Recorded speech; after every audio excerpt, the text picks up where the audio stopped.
Now, in the private markets, credit markets, we just talk about a death spiral. And a death spiral is that part of the cycle when the debtor needs to borrow money in order to pay debt service, and it accelerates, and then everybody sees that and they don't want to hold the debt. That's where we're approaching. How soon before we get there then? It's like if I was a doctor and I was speaking with you about your condition, I would say to you, this is now very, very serious.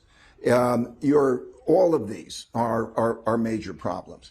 What you need to do is cut your deficit from about 7.5% of GDP to 3% of GDP.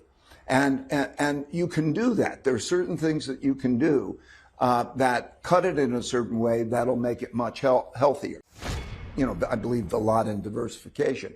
I also think that people don't have typically adequate amount of gold in their portfolio. In other words, gold, if you didn't have a view of the market, like the gold market, it's a very effective diversifier under the other portfolio, because when bad times come, gold is a very effective diversifier. So I think that having something in the vicinity of 10% or maybe a little more, 10 to 15% in the portfolio is worth giving some thought to.